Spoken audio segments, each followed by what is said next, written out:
السلام علیکم دوستو، ایک لمحے کے لیے اپنی آنکھیں بند کریں اور تصور کریں آپ صبح اٹھتے ہیں لیکن آپ پاکستان میں نہیں رہتے، آپ کے پاس پاکستانی شناخت نہیں، آپ کا سبز ہلالی پرچم موجود نہیں، آپ کا قومی ترانہ نہیں، آپ کا اپنا ملک ہی نہیں۔ اب ایک سوال، اگر واقعی پاکستان نہ بنتا تو آج ہماری زندگی کیسی ہوتی؟ کیا ہم وہی زبان بول رہے ہوتے؟ کیا ہمارے تہوار ایسے ہی ہوتے؟ کیا ہماری پہچان وہی ہوتی یا سب کچھ بدل چکا ہوتا؟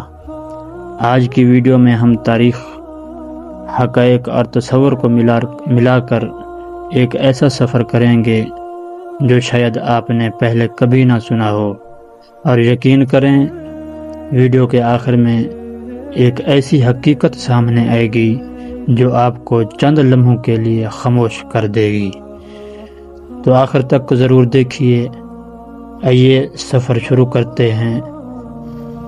سن 1947 برِ صغیر کی زمین ایک بہت بڑے فیصلے کے انتظار میں تھی۔ ہر طرف بے چینی تھی، لوگ نہیں جانتے تھے کہ اگلی صبح ان کی زندگی کیسی ہوگی۔ کچھ لوگ خوش تھے، کچھ خوف زدہ تھے، اور کچھ اپنے گھروں کو آخری بار دیکھ رہے تھے۔ لیکن اب ذرا سوچیں، اگر اس وقت پاکستان نہ بنتا تو آج کیا ہوتا؟ شاید آج دنیا کا نقشہ ہی مختلف ہوتا، اور شاید ہماری زندگی بھی۔ اب ذرا اپنے شہر کو ذہن میں لائیں، لاہور، کراچی، ملتان، پشاور، کوئٹہ۔ سوچیں اگر پاکستان نہ بنتا تو کیا یہ شہر آج بھی ایسے ہی ہوتے؟ شاید ان کے نام تو وہی رہتے، لیکن ان کی شناخت بدل چکی ہوتی۔ اب ایک اور سوال، کیا آج ہمارے پاس اپنا سبز ہلالی پرچم ہوتا؟ شاید نہیں۔ کیا ہم کرکٹ میں پاکستان کے نام سے کھیلتے؟ شاید نہیں۔ کیا دنیا ہمیں پاکستانی کہتی؟ ہرگز نہیں۔ صرف ایک لمحہ سوچیں، جب آپ سے کوئی پوچھتا آپ کس ملک سے ہیں تو آپ کیا جواب دیتے؟ یہ سوال جتنا آسان لگتا ہے اتنا ہی گہرا ہے، کیونکہ ایک ملک صرف زمین کا ٹکڑا نہیں ہوتا، ایک ملک پہچان ہوتا ہے، تاریخ ہوتی ہے، ثقافت ہوتی ہے، اپنے لوگوں کی امید ہوتی ہے۔ اور یہی وجہ تھی کہ لاکھوں لوگوں نے اپنے گھر چھوڑ دیے، اپنی جمع پونجی چھوڑ دی، اپنے رشتہ دار چھوڑ دیے، صرف اس امید میں کہ آنے والی نسلوں کا ایک اپنا وطن ہوگا۔ لیکن یہ سفر آسان نہیں تھا۔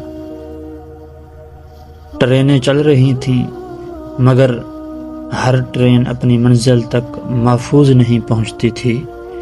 قافلے نکل رہے تھے، مگر ہر قافلہ سلامت نہیں رہتا تھا۔ کئی خاندان راستوں میں بچھڑ گئے، کئی بچے اپنے والدین سے جدا ہو گئے، اور ہزاروں لوگ صرف ایک خواب کی خاطر سب کچھ قربان کر گئے۔ اب ذرا رک کر سوچیں، اگر یہ قربانیاں نہ دی جاتی تو کیا آج پاکستان ہوتا؟ اور اگر پاکستان نہ بنتا تو کیا ہماری پہچان بھی ہوتی؟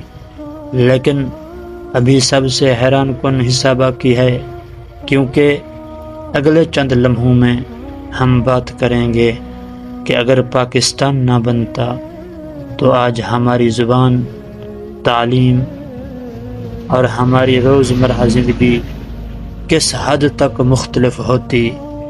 اور یقین کریں یہ حصہ آپ کو حیران کر دے گا۔ اب ذرا ایک اور تصور کریں، آپ کے ہاتھ میں ایک پاسپورٹ ہے، لیکن اس پر پاکستان نہیں لکھا۔ آپ دنیا کے کسی بھی ملک میں جائیں، کوئی آپ کو پاکستانی نہ کہے، یہ احساس کیسا ہوگا؟ صرف یہی نہیں، ذرا اپنی زبان کے بارے میں سوچیں۔ آج ہم فخر سے اردو بولتے ہیں، لیکن اگر پاکستان نہ بنتا تو کیا اردو کو یہی مقام ملتا؟ شاید اور شاید نہیں۔ اب کرکٹ کی بات کرتے ہیں۔ سوچیں، اگر پاکستان نہ بنتا تو کیا ہمیں کبھی وہ تاریخی لمحات دیکھنے کو ملتے جب پوری قوم ایک ساتھ خوشی سے جھوم اٹھی؟ کیا ہمارے اپنے ہیروز ہوتے؟ کیا پوری دنیا پاکستان کا نام سنتی؟ اب ایک لمحے کے لیے اپنے گھر کی طرف دیکھیے، وہ گلی، وہ مسجد، وہ بازار، وہ پرچم جو ہر 14 اگست کو لہراتا ہے۔ اگر پاکستان نہ بنتا تو شاید یہ منظر بھی نہ ہوتا، لیکن یہ سب صرف ایک تصور ہے۔ حقیقت یہ ہے کہ پاکستان بے شمار قربانیوں کے بعد وجود میں آیا۔ یہ ملک کسی اتفاق سے نہیں بنا، اس کے پیچھے لاکھوں لوگوں کے خواب تھے، لاکھوں لوگوں کی دعائیں تھیں اور بے شمار خاندانوں کی قربانیاں تھیں۔ اسی لیے آج جب ہم آزادی کا جشن مناتے ہیں تو صرف خوشی نہیں مناتے، ہم ان لوگوں کو بھی یاد کرتے ہیں جنہوں نے اپنے آج کی قربان کیا تاکہ ہمارا کل محفوظ ہو۔ اور اب میں آپ سے ایک سوال پوچھتا ہوں، اگر آپ اس زمانے میں ہوتے اور آپ کے سامنے اپنے گھر اور اپنے وطن میں سے ایک کا انتخاب ہوتا تو آپ کیا فیصلہ کرتے؟ اپنا جواب کمنٹ میں ضرور لکھیں، کیونکہ ہر جواب ایک نئی سوچ کو جنم دیتا ہے۔ اگر آپ کو یہ ویڈیو پسند آئی اور آپ پاکستان کی ایسی ہی دلچسپ تاریخی اور حیران کن کہانیاں سننا چاہتے ہیں تو چینل کو سبسکرائب کریں، ویڈیو کو لائک کریں اور اپنے دوستوں کے ساتھ ضرور شیئر کریں۔ پاکستان زندہ باد۔